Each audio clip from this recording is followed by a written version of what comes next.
Well, good morning if you are in California. Good afternoon if you are in Sunflower County, Mississippi, or somewhere in North Carolina, or with me in New York City. And greetings to listeners all around the world who follow Fred Plotkin on Fridays on Adagio, the place where classical music happens. As you know, Adagio is a video and audio streaming platform dedicated to supporting artists and to making classical music and opera available to fans all around the world. Today is September 6th, 2024. Um, an active, turbulent time in American politics and world politics. And today's discussion will be something that's very dear to me, and I'm very happy to welcome Mary D. Watkins, a composer in California, and Deborah Nansteel, a mezzo-soprano, joining us in North Carolina. And they will be working on something really wonderful that I want to call to everyone's attention. It's a new opera composed by Mary called Is This America, about one of my heroes, whose name was Fannie Lou Hamer, who will be played by Deborah Nansteel. The basic guideline, it's in Boston starting September 20th, but we will get into more details. But first, welcome Mary D. Watkins in California and Deborah Nansteel in North Carolina. Thank you. So, Mary, why don't you start? Because I know the idea began with you. Um, who was Fannie Lou Hamer and why is she a great subject for an opera? Well, first of all, Fannie Lou Hamer, didn't hear of her during the days of the movement during the 60s. We heard about Martin Luther King and we heard about a lot of the men, but I didn't. I just happened to read Taylor Branch's book, Parting the Waters, and there was a short chapter in there that mentioned Fannie Lou Hamer and what she'd gone through in Winoma, where she'd been beaten. And that was the first I'd ever heard of her. And this book that I was reading at the time inspired me. So I thought it was so well written that the whole movement just came alive for me. I lived in the north. I was born in Colorado, and I lived in Colorado. And we were watching television. We were watching what was going on uh, in the South at that time. And uh, I just thought when reading the book that this was music. It was really dramatic. In fact, I even talked to the author of that book about using that title, doing an opera. But at the time, I didn't know it was going to be Fannie Lou Hamer. So it took me a while to decide to focus on Fannie Lou Hamer, and I'm really glad I did because I just fell in love with her.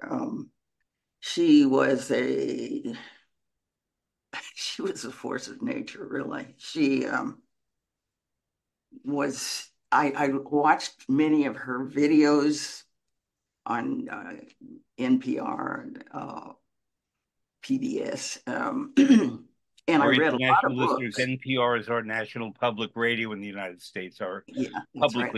partially publicly financed radio. Yeah. Well, I listened to anything I could find of her and watched her on YouTube and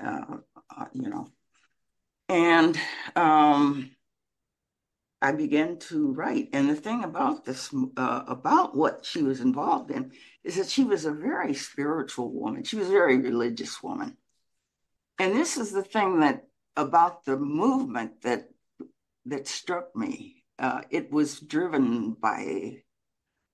was spiritually driven. People had to do things that they probably never dreamed they would do. uh, they found themselves doing these things to fight for themselves, fight for their lives. And people were sometimes they'd lose their jobs, and once in a while somebody was killed, you know. Um, but the thing is that it was for me, the main thing was it was spiritually driven. And this is how they presented themselves. Mhm. Uh, Um, for listeners outside the country, and frankly, for many listeners who should know Fannie Lou Hamer and don't, we're talking the time frame of the early 1960s. Fannie Lou Hamer was one of a family of 21 people and the only person who could read.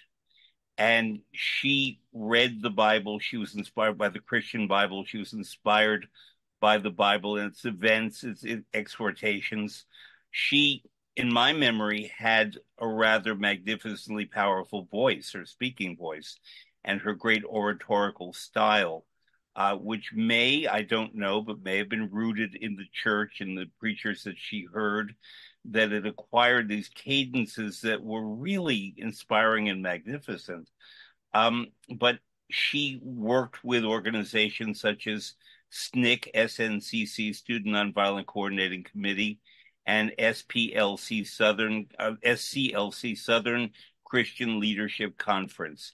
And people such as Martin Luther King and Ralph Abernathy and Bayard Rustin and many other people in the North and in the South worked on these committees. I remember as a small boy knowing people who left Brooklyn and Manhattan, it was called the People's Republic of Brooklyn, and made their way to Mississippi to work on voting drives.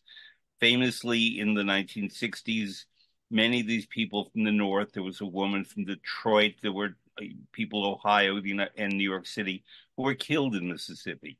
And many Black people in Mississippi were killed and tortured and so on just to claim their right to vote, and much more, full citizenship. But among these was the right to vote. And central to Fannie Lou Hamer's passion was to get people registered to vote. And they required literacy tests, and they kept failing her, even though she passed, to prevent her from gaining the right to vote, because in America, not only voting is one of our key ways to express our democracy. As I mentioned, right now, we are in the midst of a presidential campaign in which, frankly, in my view, many of the same themes that were done in very gross ways are still being addressed now in more subtle ways, using social media and invective and so on. That I mean, I'm 68, and therefore I was 8 when the Democratic Convention happened in 1964, where Fannie Lou Hamer spoke. And in my family, we actually saw the video of that on TV and were very connected to all of that. And I remember, in the best sense of the word, the shock that I got of seeing this powerful woman, Black woman, in the context of all these mostly white people at that time at the Democratic Convention. Remember, people who were not from that time or place, that America was very segregated in 1964 by law. There was not the Voting Rights Act until 1965. And President Lyndon Johnson was the one who saw a lot of these reforms through, following the traumatic death the year before of John F. Kennedy. So the turbulence of that time, while not equivalent to our turbulence now, to me it rhymes in a lot of ways. And I'm mentioning this. I know both of you ladies know very well what I'm talking about, but I want people to understand why Mary chose this topic and why I think it's just a fabulous topic for an opera. Um, so, Mary, in creating the music for this opera, every composer has her own voice and her own style, of course. Did you try to evoke either the sounds of music that Fannie Lou Hamer would have heard in Mississippi, where she was from, or the sound of her own voice? And how, for example, did you choose? Did it be a mezzo soprano, not a soprano, as the protagonist? well, I'll tell you, in the workshop performance, actually, it was a soprano that played Fannie Lou Hamer, but it is now a mezzo soprano, and I think that's probably the best. Um, let's see. Well, what I would do, I I was trying to find a librettist, or I was looking around for one, and that just kind of didn't happen. But meanwhile, what I was doing was making notes, and I was reading the books, and I was underlining, highlighting stuff, and things that I thought would make a good musical passage. I would just draw little musical notes by it, and I would know to go back there and check, look at that, see if it would work. And that's basically, I wanted to capture the spirituality. And the people were Protestant. I think Fannie Lou Hamer, I was told by somebody in Mississippi when I went down there to do a little bit of researching that she was Pentecostal. Mm. And I think, as a matter of fact, her father was, he was kind of a preacher. He did a little bit of preaching. Um, so I had, I, I don't know. I just that's how I started. That's the way I began to work with it. And what I wanted to do was to make sure I that we were able to understand the suffering through the music. But at the same time, I didn't want people to walk out of the place totally depressed, like they. That's always nice. Yeah, and so it was, quite a journey for me, and I went through a lot of emotions. At that time, there was still a certain amount of even segregation in the North. Maybe not segregation, but there was discrimination for sure.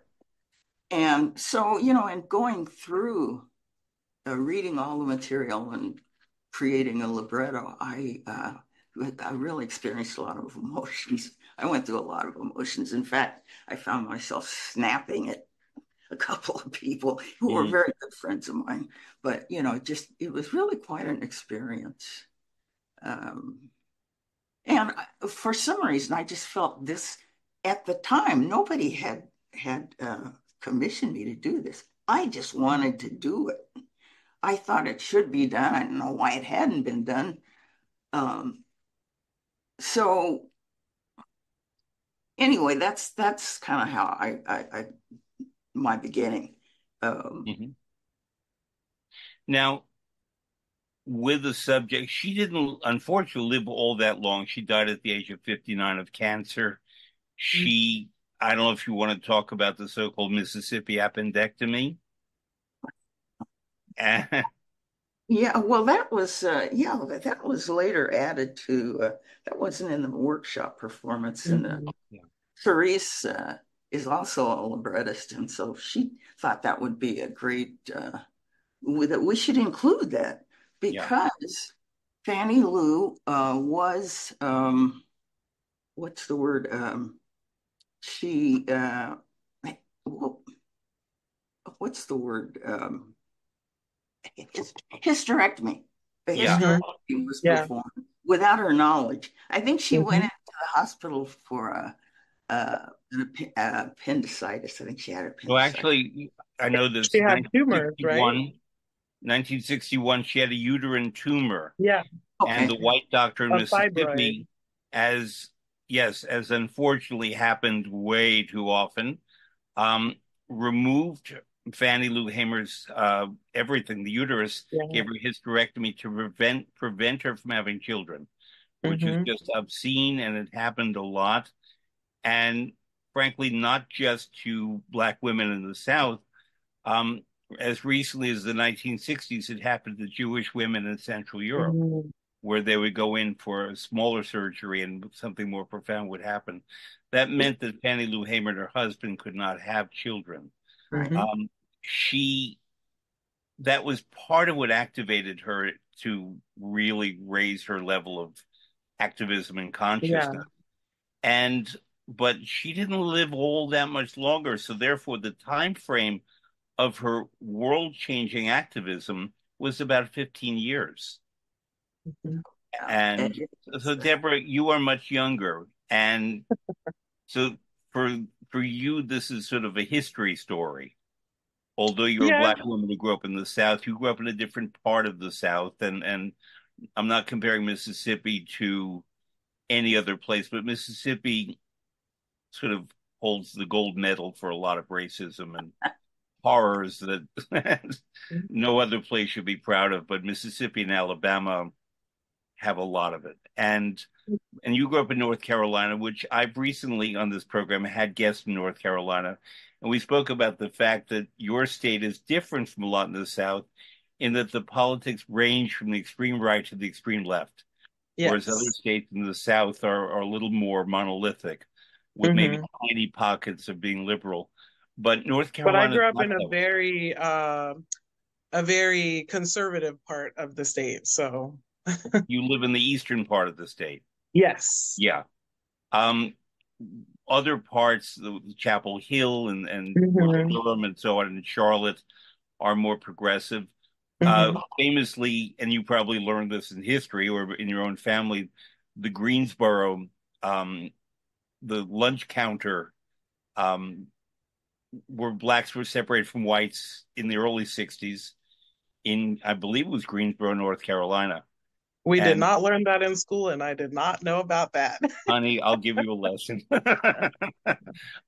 No, it was one of the big markers in the civil rights movement was in Greensboro. So the main thing Mm, in North Carolina was that, because every mm, state, unfortunately, and not just in the South, can claim to have had some horrible thing inflicted on black people at a certain point in our history. And Mississippi, as I said, sets a record, but in North Carolina it was that. And I have family in Winston-Salem, and they all know about that because it was closer to them and profound for that reason. But um, so Deborah, talk about your getting to know Fannie Lou Hamer. So I came across Fannie Lou Hamer when I was in undergrad. I don't remember exactly how, but I was doing a paper on strong Black women, and somehow I came across her, and I her story really spoke to me, and I couldn't believe that nobody really knew who she was. I mean, no one that I knew who she was. Um, of course, nobody. I shouldn't say nobody. Not a lot of people talk about her in reference to the civil rights movement. So um, I just thought it was really interesting. I read a little bit about her. I wrote a little bit about her. And then I heard I that was it until I got the offer to do this opera. And I was so excited that it was about Fannie Lou Hamer, someone that I had read about years ago. Um, but it's been interesting watching some of her videos online. I saw one that was family members talking about her and how they were talking about, normally when people talk about Fannie Lou Hamer, they talk about all the civil rights activists, women's activists, those kinds of things, but they don't really include a lot about how she was as a person outside of that, how she was with her family. And I really loved how they spoke about her and how she was such a loving person, and she loved everyone. She wanted everyone to be good to each other, and that's kind of how I was raised. I come from a mixed family. My dad is white and my mom is black. And they taught us to really try to love everyone and, try not to see the color of people's skin. Everyone is different and that's okay. My mom grew up here in the South, in North Carolina. She was born here and she experienced a lot of racism and discrimination. She was born in 59. And when she was going to elementary school, it technically wasn't segregated, but I mean, the story she told me about how terrible the kids were to each other and how she tried to have a white friend and like the black girls tried to tear out her eyeball because of it. And I mean, terrible things in Jacksonville, North Carolina. And so I learned about race through my parents' perspectives. My dad grew up in Pennsylvania, in Eastern Pennsylvania, where the racism wasn't so bad. And it was mainly like Germans, Italians, Puerto Ricans. It was still, alive there, Yeah. but in a different way. So I have a different perspective. I did learn about a lot of things that happened in the South. Through history and the stories my mom told me, um but I try to have that perspective approaching Fannie Lou Hamer, and I was so happy to come across that video of her family because I can relate to a lot of things that they were saying about her. And how I grew up in a religious household. My mom grew up in a Pentecostal church. We didn't grow up in a Pentecostal church, but I have gone to them. I've had some of those experiences. And her family, Fannie Lou's family, talks about growing up in the church and how she made everyone be involved in some way in the church, whether you become a pastor or you're a youth minister or something, like you're involved in the choir. And I grew up in a way that we were always involved in church activities. I was singing all the time. We did all the activities that the church set up. And so that's kind of how I'm approaching this. I can only offer what my experiences have been and what my knowledge is. So that's what I'm trying to bring to the table, as well as learning more from the libretto, from the score, and everything. Um, it's interesting you talk about his history. Mary and I both lived in that Yeah. history as young people, and therefore remember it probably through the perspective of, black and white television, maybe a little color TV. In the early 1960s, there were three or four American channels, and that was it. And Yeah. therefore, a nation, when we had only three or four channels, would focus in a different way than people do now, where they have access to hundreds of channels. And at that time, all three major networks showed the conventions on TV. We followed everything. And you might have different reporters from the different networks on the floor of the conventions, Republican and Democrat. But you also, it became the national conversation. What we saw on TV the night before at the convention became what we spoke about or did not speak about in our offices, in our schools, and so on. And I was a kid, and I remember that my teacher asked us to talk about what we saw the night before. And it was Mm-hmm. so interesting how, even though I grew up, frankly, very bluntly, in a very liberal context in New York City, and there were not people who were objecting to what they saw in the Democratic convention, and very objecting to Barry Goldwater, the Republican nominee, who was talking about, I forget the exact phrase, but basically violence in the pursuit of your ideal is acceptable, was, I'm Mm-hmm. paraphrasing. And at that time, and I want to get back to a point both of you made, the civil rights movement was driven not just by legal concerns, but religious concerns. And what Mary called spiritual, what Deborah referred to in a way I think is economic, and I certainly do as economic, that what Martin Luther King, who died in 1968, was pointing to after the passage of the Civil Rights Act in 1965 was economic justice, in addition to voting rights, so to speak, but also justice, which are, they go together, but they're not necessarily the same term. And he was pointing toward economics. He was planning a poor people's march in 1968. Mm-hmm. Fannie Lou Hamer, one of the things I loved about her was that she too understood that justice came through economic access, education, of course. Yeah. But I love, I don't know if this is in your opera, Mary, but she created something called the Pig Farm, where she raised piglets Right. to distribute to people so that they would grow and have food, and that everybody had a piece of land and could produce their own food. And Even now, Mississippi is one of the last states in the country in terms of economic equity for farmers. And the food disparities, you don't know this about me perhaps, but I also write cookbooks. And the food disparity, the health access to healthy, clean, safe food and water in Jackson, Mississippi, is among the worst in our nation and has to be addressed. Um, Deborah, you live in North Carolina. One of my heroes, current heroes, is from North Carolina, Reverend William Barber. And Okay. Reverend Barber is sort of the person who, more than anyone else, since Dr. King and Fannie Lou Hamer, understands economic justice. And Mm. he lives in Connecticut part of the time. He's a professor at Yale. And I hope he comes to your opera in Boston, where it will premiere in a couple of weeks.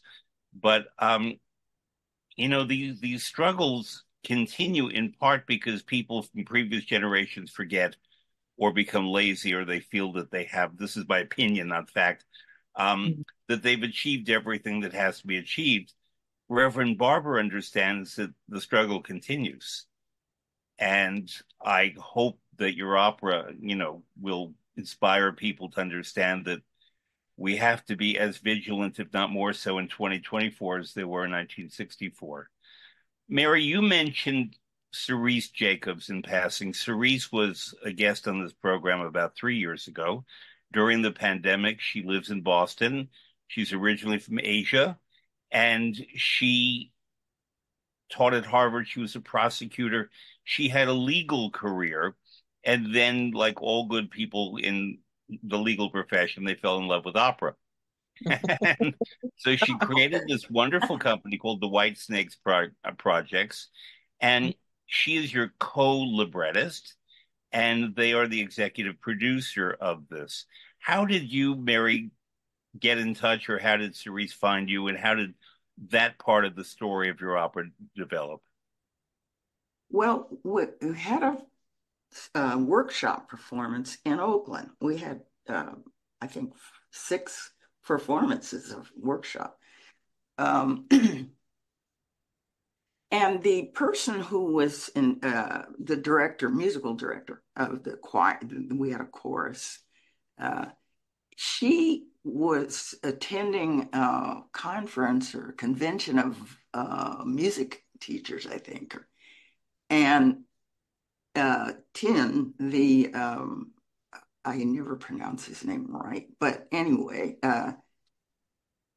they happened to meet up at this convention, and she was telling him about the opera, and he was very interested in it, so he got in touch with me. That's how it happened, Mhm. and I stayed in touch with him over the years. He did concert versions of the Mhm. opera. He did concert version in Washington D.C. Did one in uh, Decatur, Georgia. Then there was some other ones. Can't. Anyway, he was a fan. I loved it because Mhm. right away, I mean, he called me and he was not in any way overbearing or intimidating or anything. He just was really a very likable guy. And so that's how I met him, Cerise through Tien. And in terms of the evolution of your libretto that you co-wrote with Cerise, I guess the question I always think about in terms of creating an opera is not just what to include, but what you have to leave out. Because opera as an art form is very different from all the others and better, in my view, in that it can go right to the depth of the emotional core of whatever is being sung about or acted about in ways that words on their own don't do, and in ways that music on its own don't do. But somehow Mhm. the alchemy, the magic, where music and words combine, not just in song, but in opera production, where there are scenic events and acting and so forth. When all of this comes together, it's different. So that in an opera like Lucia di Lammermoor, I saw you, Deborah, at the Met in that as Elisa. Um, Lucia can stand there for 10 minutes ruminating on one feeling, but Mhm. it's done with music in magnificent ways. And therefore, with Fannie Lou, I have not seen your libretto or your score, so I don't know. Um, there are many things you can cover, of course, but I'm wondering what you chose to focus on and what perhaps you felt you had to leave out. That's for me, that Yes, question. yes. Well, I quickly began to realize that opera, the libretto is not a play. And so I just began to write and then set music to the words. I've done that before with not with opera, but I kind of had a knack for doing that sort of thing. Um, I There were places that were very special for me. Well, for instance, when the students came down from the north to work with the SNCC on the voting rights. Um, uh, the Oh God, I missed it. Oh God, I lost it. I'm Yeah. sorry. I, I'm just going all over the place. Well, about the students going to the South, which is Yeah, something I yeah, remember right. vividly because I remember the three murders in Mississippi. That's what, and they came down, and then this was one of the first things that they faced. They hadn't even gotten all the way into Mississippi when they realized that three of their members were missing. And, Bob Moses, you remember Robert Mhm. Moses? Um, he was the director of that program, and he told them that they they weren't obligated to stay, but if they did, they would be doing something great for their country. And some people did leave, but most did not. Mhm. They stayed. Um, yeah, and And I should point out for listeners, these were black and white together, coming from the North and joining with mostly black people from the South. And a big part of this, and I want to ask both of you about this element, I remember very well as a kid all the music on buses and on freedom rides. People sang all the way.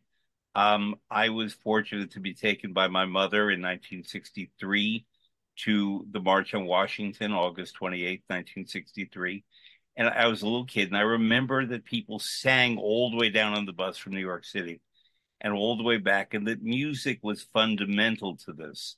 Uh, Famously, Mahalia Jackson, the gospel singer, was the one who prompted Martin Luther King when he was not quite getting his oratory the way Dr. King usually did. And you heard in the video Mahalia say, "Tell him about the dream, Martin." And that's how Martin Luther King began with "I have a dream" and the cadences of that. Um, it's it's a magnificent story, Fannie Lou Hamer. And I'm so thrilled that you said about doing that. Um, Boston, where you're presenting this, in Dorchester very specifically, um, is a city that in many ways historically is progressive, but also historically in our lifetimes, Mary, knew racism and segregation in a major way because of school busing and so on. yeah, And it was not, let's call it legally sanctioned segregation, but it was de facto segregation. And Chicago was another city like that. New York City, not perfect, but we everything is so densely packed here that we all live together and we have to, and that's good. But Boston was has its own memory of that. And I'm very pleased that Cerise Jacobs, who is Boston based, Harvard affiliated, involved in the law, has been very open about basically bringing stuff forward that may not be comfortable, but is important to deal with. Opera, opera goes to those places that we don't talk about in polite company, but it's all the better because it does. Um, do you, Mary, in creating a work, you also created an opera about Emmett Till, a very hugely important tragic figure, um, who was from Chicago and also killed in Mississippi as a young boy. And I guess my question is, do you tell these stories operatically, or do you tell them as if it would be from the news pages and the uh, newspapers? operatically. So explain what that is to tell a story operatically. Well, I can certainly musically, I can comment on all of the action, the feelings, and it's not all objectivity, it's subjective. Hmm. This is what is being felt, and this is it's a maybe a frightening situation. Well, the music can reflect that, and a mournful situation. The music can reflect that. There's an aria I wrote for Emmett Till on Mamie Till singing of the loss of her son. And it's very, it captured that moment, the grief of her only child being violently murdered. Um, yeah, that's what I like about opera. I have always music is powerful, and it can evoke all sorts of things, emotions. It can sometimes you in your mind's eye see certain things, um, and I always thought of myself basically as an instrumentalist, and I just wrote instrumental music. And I had a couple of people approach me about doing an opera, and I thought, oh no, no, no, no. And it's really funny that I did end up doing it. And in fact, it's, I love it. It's, the music can take you wherever you want to go with it. Uh, Mhm. it's okay. This is opera. This is drama. Um, You know, yeah. as Anna Russell famously said, the beauty of opera is you can do anything as long as you sing it. Deborah, I have some questions for you. You are Sure. is what is known in our business as a young artist, but also rising star. I knew I of you wouldn't say a well. young artist. You don't think of yourself as a young artist? No, a young artist to me is someone still in programs. Oh, okay. I think of a young artist as someone at the beginnings, out of programs, but into her career and just being discovered by the public. I knew of you by name, and then I got to hear you at the Met. You are already singing larger roles like on Neris elsewhere. And someone to watch is the way the late magazine Opera News would have called you. Um, and but you have sung in a lot of the classics, but also contemporary opera, Oh yeah. where you're working with living composers and Mhm. librettists. How is the experience different from working on a Donizetti or Verdi and working on a contemporary opera with a composer who you have access to? I mean, it's completely different. Just the music alone is completely different. Working with a living composer can be really great. It also can be really frustrating. Um, of course, working on the classics, you kind of have to, the conductor is the person that kind of has the overall view of the piece, and you have to try to fit into that, which can also be challenging if you have different ideas. Um, and being someone who is not famous, who I have sung in a lot of places, but I'm not famous, it becomes a little difficult in the classics to, try to bring my own ideas to the table if the conductor and director are not available or accepting of that. Working with a living composer is in that way it can be much better.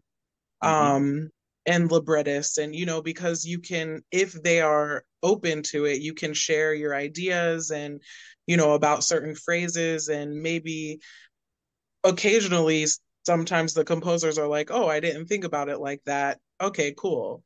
And I have worked with composers that I know, which was even better because they know me and they know that I have good instincts, and I'm gonna try to do their work justice. Hmm. So that's even better because they seem to be even more open to my interpretations and things like that. So it's it's great to work with a living composer as long as they're not set in this exact way of doing something. Yeah. Um, and if they are, I can do it. It might not mean as much to me and it might not come off as genuine, but I will do my best, to make it happen. I do want to work together. I want to be collaborative as much as possible. So I try to do that, and then I kind of feel out the situation and go from there. And then I know how to react and how much I can have input in the situation and how much I should not. Um, but it can be really rewarding to collaborate with living composers and librettists. Hmm. It's I've had some really great times.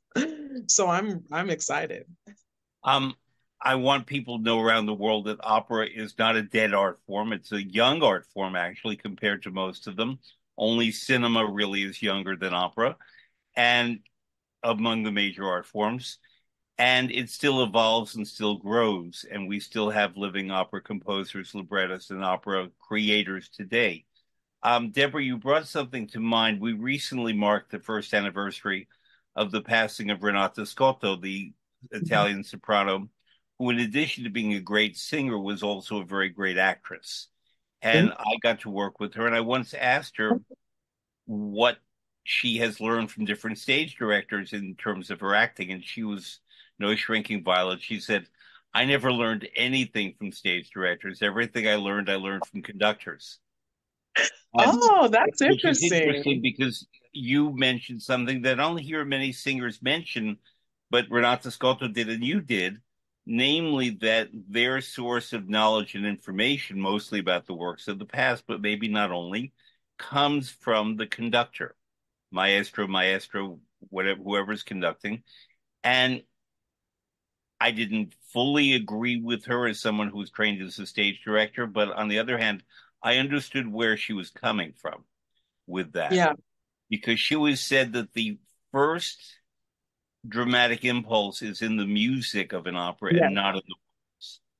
And Yes. many people, especially modern people who turn to opera to work in it, but they don't read music, tend to Hmm. treat it as Mary was mentioning, as a play. It's not a play. It is something else other than a play. It is not instrumental music unto itself, although it contains instrumental music. Um, it really is a magnificent hybrid. Hmm. And so, what have you learned, Deborah, from conductors? I mean, I've learned a lot, and don't get me wrong, I have learned things from stage directors, and the conductor, I meant that yes, they have an overall view of the piece, and they do have dramatic impulses because it does come from the music, but um, I really like it when directors and conductors work together and they collaborate on the same idea, because then it just opens up so much more to us singers. Um, I mean, I've learned a lot from conductors. The coach that I work with is a conductor. He's Italian, and he's fantastic. He's so knowledgeable. Um, and I find that conductors often play the piano, and a lot of them have worked with so many singers and voice, or they played for a lot of voice lessons when they were young, and they learn from other singers and actors, acting singers. So there is a wealth of knowledge there, and they study the score in a way that we don't as singers study the score necessarily. Some do. I'm not saying none of us do, but and so it has helped me to listen more to the orchestration and what the orchestration is saying. I always liked orchestration, so and I've taken orchestration classes in undergrad, so I already was going that route, but conductors definitely I've learned to listen more to the individual parts and how they intertwine and what they're saying about what I'm singing. So that has been really great. And style. I mean, conductors, if they're really great, they know style. And just there's if they're really great, they know style. So I've Many, learned a yeah, lot about the different styles of different eras. That's been great. many of the finest opera conductors, as opposed to Mhm. symphonic conductors I've worked with or have experienced in terms of their work, began as what we used to call repitateurs. In other words, Yeah, people who would be rehearsal pianists, for lack of a yep, better term, but who had exactly. to play the piano in such a way that they were evoking the entire score and not just the vocal line. Yes, So and I that, absolutely love that. My yeah. coach, when I sing Verdi, he plays what the orchestra does, and Mhm. it is so fulfilling. Just even in my coachings, I mean, it gives you a different perspective when you're singing an audition. I'm putting this out for our public. You may not know that nowadays it's not always the conductor who sits down at the piano to work with the singers. There Mhm. are coaches who come in, and that's okay too, Yeah, who come in and sort of prepare the singers for when the maestro arrives.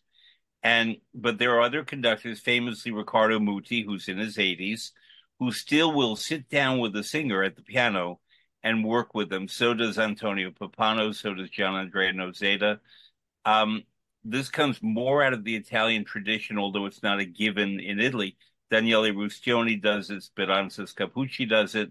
I And now love that we're talking Speranza. about, pardon me? I love Speranza. She's one of my So do favorites. I. She was Yeah. on this show a number of years ago. And Nice. therefore, to me, it's essential because the maestro is forming his or her concept of the opera while working with the singers, whether Mhm. it's a classic or whether it's a new work. Um, and similarly, the singers get to know where and how the maestro might let you breathe. Mhm. Deborah, Or please. Yeah, sorry, go ahead. I was going to say, please talk about breathing as Yes. regards being an opera performer. Yes. Well, breath is very important, obviously. But also, this is another thing that we work a lot with the conductors on, because depending on what style you're singing, if you're singing bel canto, then it's really about what you're doing with the line where you need to breathe. I don't sing bel canto, but I mean, unless I'm doing a small role, uh, but I know a lot about it. It's one of my favorite opera styles. So, but it really depends on what you're singing and what you really need because everyone's breath support is different. Hmm. Everyone has a different lung capacity. Everyone has a different capacity to sing a longer line, or lack thereof. And so I have always had a larger lung capacity. I could sing longer lines. I've always been that way. I don't know why. So I don't often need breaths where some people do need breaths in the rep that I sing. And in fact, if I take those breaths, it's detrimental to me and I don't sing as well. So that's something that we do work a lot with conductors on in rehearsals. If we're fortunate enough to have music rehearsals, that's one of the most important things is where you're breathing because the conductor has to know so that he can make room in the orchestra. And it becomes a little complicated if you have a double cast because Hmm. the people might breathe in different places because of what is necessary. But again, if you're an experienced, really great conductor, it's not a problem because they're used to it. They know what to do, they know how to handle things. Um, and I've been fortunate enough to work with a lot of really great conductors. But yeah, breathing can be an issue sometimes. And I've been in a couple of situations where they really, really didn't want me to take a breath. And I insisted that I needed it. And when I tried it, I was like, oh, maybe I don't need it. But when I'm nervous, I might need it. In this rehearsal room, I might not need it. But when I'm on stage with, the costume and the audience and the nerves and everything, I might actually need it because you don't have as much space because of everything that you're adding to it in Yeah. order to sing these long lines sometimes. So when I know that there is a very long line, I practice singing it as slowly as I possibly can so that I know that when I'm nervous, I can still sing it. The root word for breathing is inspiration. And I always loved that. And I always see it in singers, those who are inspired because they connect to their breathing. Mhm. Mary, I want to ask you about inspiration in the context of not just a very important character like Fannie Lou Hamer, but you mentioned that you began more instrumentally than operatically. Um, what were your early operatic influences, if any, or did you really come the orchestral route and later come to opera? I later came to opera. I'm a pianist and I majored in composition, but opera was something that I never really considered that I would ever do. It's funny how that happened. And You mentioned, Mary, that you grew up in Colorado. Did you grow up in Denver? I was born in Denver, but I grew up in Pueblo, Colorado. Pueblo, Colorado. Okay. Yes. I asked because I wrote a book quite a number of years ago now called Opera 101, which is the textbook in America for learning opera. And the city, I created an imaginary reader, and I based that reader in Denver because at that time, Denver, a wonderful city, but it had nominally an opera company, but there was not much opera happening in Denver. And I decided that that person would fly to San Francisco and Santa Fe and Chicago and Dallas and all other places, and there or Seattle, and he or she would have a social component to opera in addition to the musical love. And interestingly, I think it's called the Tattered Cover, something like that. There's a wonderful bookshop in Denver. My book sells better in that bookshop than any shop in America. And when I've gone to do signings there, they always say to me, gee, I feel like you wrote this book for me. And I really did write it for people in Colorado. And you may be the first Coloradan I've had on, so I've not had a chance to talk about that. But when one grows up not in a place with opera, I grew up in New York City. It's a very different experience because you receive opera on television now, but in the past on the radio and still now on the radio or streaming. But opera, when heard, is a different context. We didn't have a lot of money growing up, and my grandmother would sit with me every Saturday for the Met broadcasts, and she would feed me tuna sandwiches, and we'd listen to the broadcast. And Grandma would say, "Her name is Mimi, and she's entering the room now, and she has a candle, and his name is Rodolfo." And they fall in love right away. And I say, Grandma, how could they fall in love right away? And her answer always was, it's opera. So Yeah. when people ask me, how does that happen? It's opera.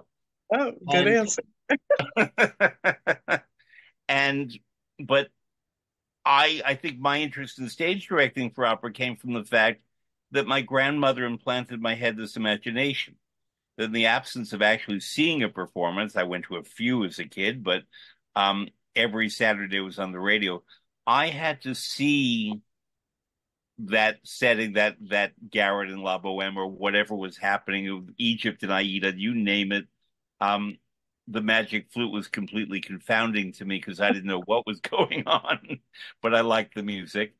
Um, but one of the many things I love about opera that I try to transmit to people is how it fires the imagination Mhm. and requires us as audience members to bring things to it that we're not a passive audience, the way certain other art forms we can sit back at a film and just watch the film and be entertained or shocked or whatever.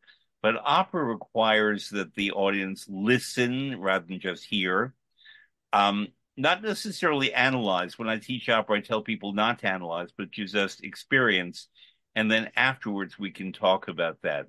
Um, in our presidential calendar year, and fingers are crossed, I think that Fannie Lou Hamer as a topic is just the perfect opera. Now, obviously, Mary, you've been working on this for years, so who knew that a black woman would be the Democratic nominee for president of the United States 60 years after Fannie Lou Hamer demanded voting rights and an integration of the Mississippi delegation at the 1964 Democratic Convention?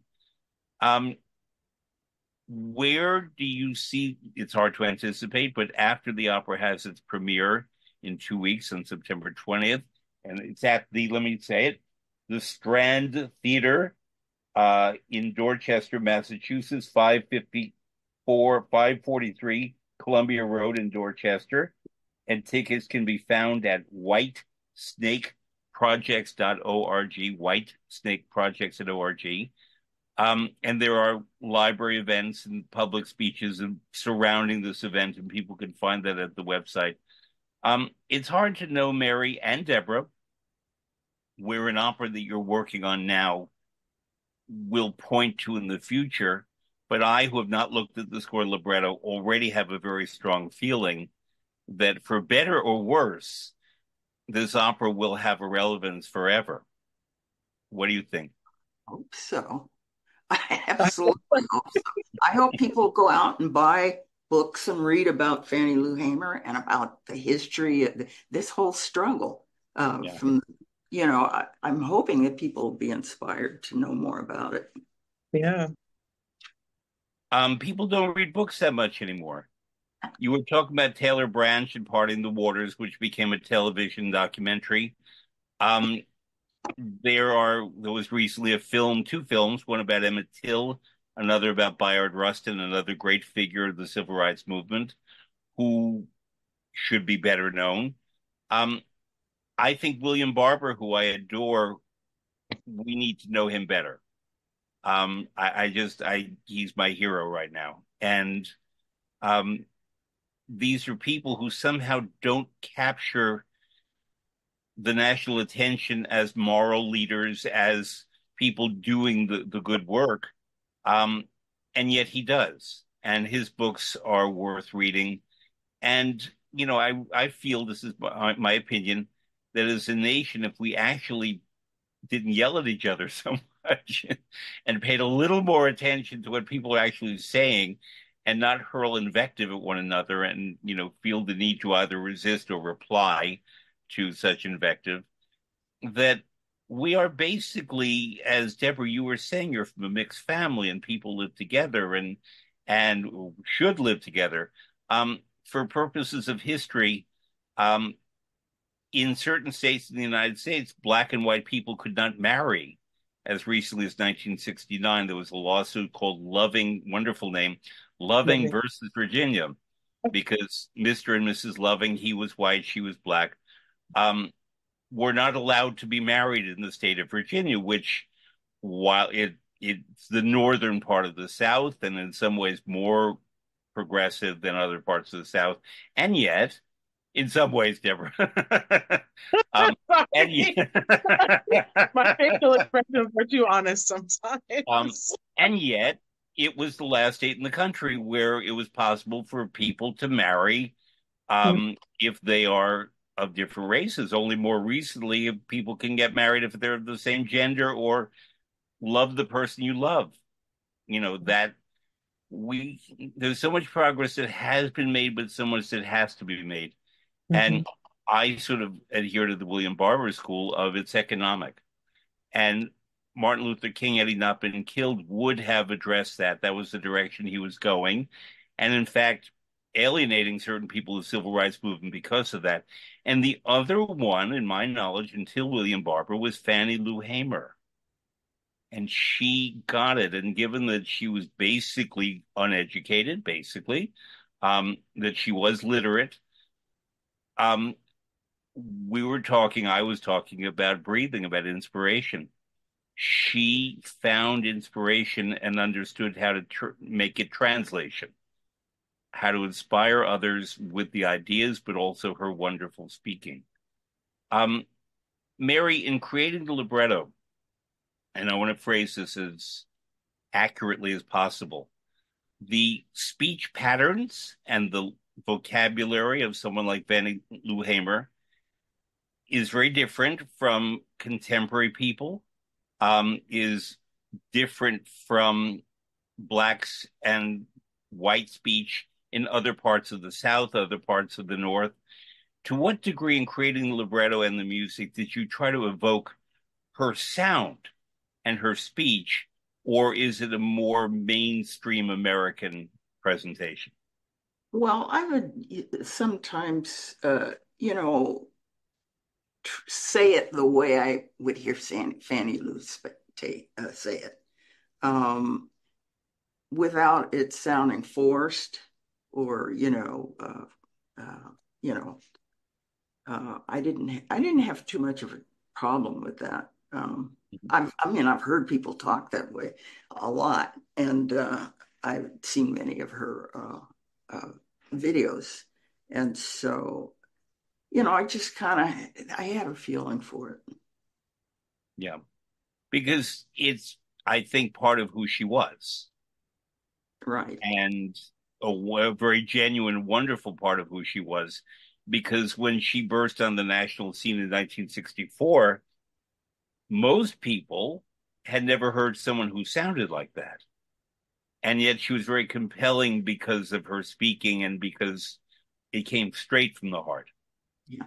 And that was what was so gripping, because most orators and most speakers, and most politicians tend to put a layer of rhetorical training in front of it. And she didn't. She was unfiltered in the most magnificent way. I'll compare her to another hero of mine, Barbara Jordan, who was a congresswoman from Houston, Texas, and in the same part of the world, kind of, sort of, but highly educated, incredibly eloquent, but had something in the tonal quality of her voice that was akin to Fannie Lou Hamer, if not the way she spoke. And that's what always struck me about Fannie Lou Hamer, and about a Yeah. recent congresswoman who died, Sheila Jackson Lee, who had that same tonal quality in the voice. Mm. And when I hear a public figure, whether they're an artist, a singer, or a politician, or a broadcaster, whatever, if they have a particular tonal quality, the Italians call it voce amica. It's not that the person is your friend, but the voice is your friend. And Fannie Lou Hamer and Barbara Jordan and Sheila Jackson Lee and Deborah Nansteel have a voce amica. That when I heard you, Deborah, for the first time, I immediately recognized that concept of voce amica, which is Oh. something you're either born with or not. And so you didn't do it, but you used it beautifully. um, and so, Deborah, as you're working on the role, and you're still working on it before the opening night in 2 weeks, do you hear Fannie Lou's sound or her words, or where are you focusing in terms of bringing the character to life? I'm trying to be as emotionally raw as I can be. I'm trying to be emotionally honest. And I think about the videos of her that I've watched and how she speaks and how genuine she sounds and looks. And so those are kind of the things that I concentrate on, while bringing my own emotional, I don't know what to call it, perspective to the Mm-hmm. table. So yeah, for me, it is very rooted in being emotionally honest. for sure. I think it's an opera that, and I haven't seen it, obviously, I hope to, that would play very well in other countries because the themes and the concepts and the human drama are Hmm. universal. They're not unique to Mississippi. They're not unique to Black people. They're not unique to the United States, but they draw from all of that. Um, and I hope that people watching this in Europe and also Australia, New Zealand, South Africa, everywhere will find a way to bring this opera there because it is, it's a hero, a Shiro, as the son. And so, Deborah and Mary, did I leave anything else out that you wanted to address? You No. covered everything. Yeah. Okay. No. Well, what's that, Deborah? I said, I think so. You've covered everything. Okay. And Mary, did I cover anything else? You covered it all. All right, then I'm going to repeat the information. The opera Is This America? The world premiere is on September 20th at the Strand Theater, 543 Columbia Road, Dorchester, Massachusetts. That's Greater Boston. It opens September 20th. It plays also on the evening of September 21st and the matinee of September 22nd. And I think it's just a wonderful thing. And I'm so happy that both of you are here. Mary D. Watkins, Deborah Nansteel, as they say in Italian, in bocca al lupo, because we don't say the other augury of good things, but in bocca al lupo. Crepa. Crepilu. And all good things. Keep up the fight. Thanks. Thank you both. Thank you. Yeah.